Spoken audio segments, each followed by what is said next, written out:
We are your home theater and AV questions answered. This is AVRant. Want your home theater or AV question answered by Tom and Rob? Send it to question@avrant.com. Welcome to AVRant. I'm Tom Andry, and I'm here with Rob H. Troy.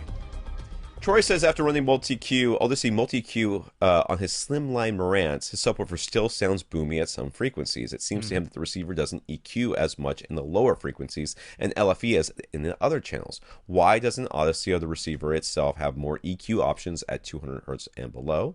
Just another strategy to sell higher end models. This is just MultEQ, right? XT This is or just whatever. MultEQ. It's not XT. It's not XT32. It doesn't. It's just... When you say that it doesn't EQ much, it doesn't EQ any. Oh, it does. Not MultEQ much. EQs some. It's 2 EQ that doesn't do any. In the LFE, I didn't think it did any in the LFE. Yep. No, MultEQ does. MultEQ was the original version of Audyssey, and it does, but it doesn't have a ton of filter bands. So XT was a big upgrade. Now, yeah, what this is, and if you talk to the Audyssey people, there's two things that are going here. First of all, this is an earlier version of Audyssey where you've just got to expect. It's like you can't get mad at a Model T Ford not having cruise control. They were still working on these things as they go across time. That's part of it. Also, processing power is a huge issue here. And that's what it really comes down to. Receivers have to have the right amount of processing power in order to do all these different bands of filtering in real time. All the different fur filters and corrections that they're going to do.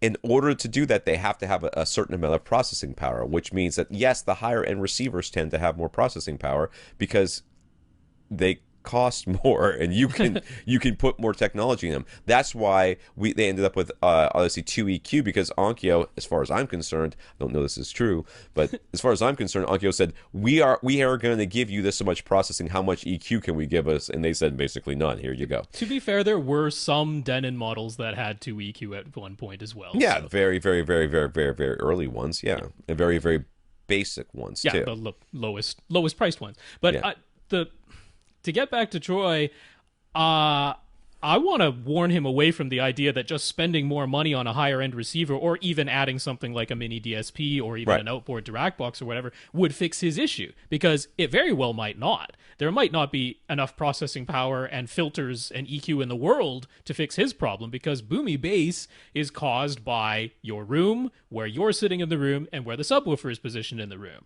And you can sometimes help that with EQ, but sometimes if you're sitting in a cube in the middle of a cube and then have a subwoofer placed in the corner, there's no amount of EQ in the world that's going to fix that for you.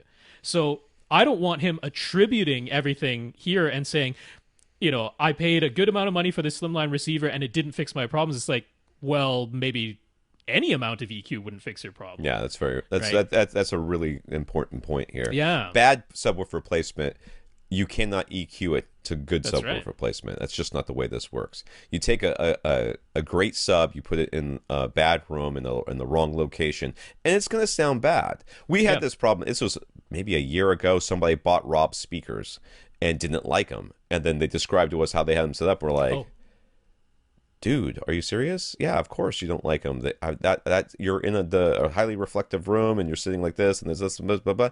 That happens. The speakers cannot, the speaker or the subwoofer or the receiver or whatever, it is not a panacea. You don't go out there and buy a piece of equipment and say, boom, that's it.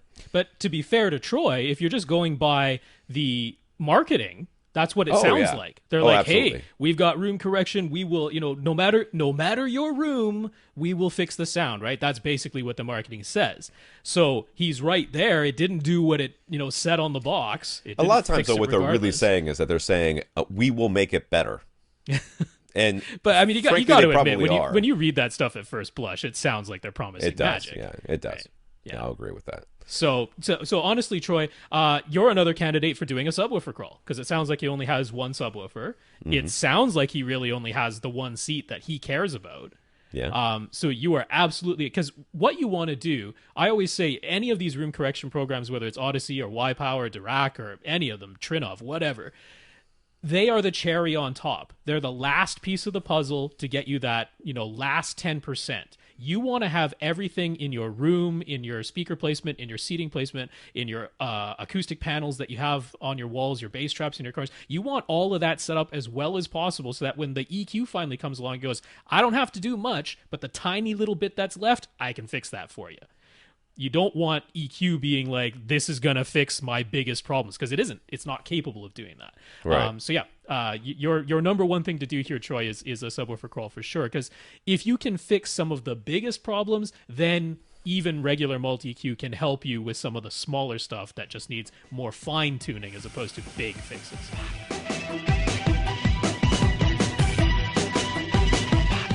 Want your question answered? Send it to question@avrant.com.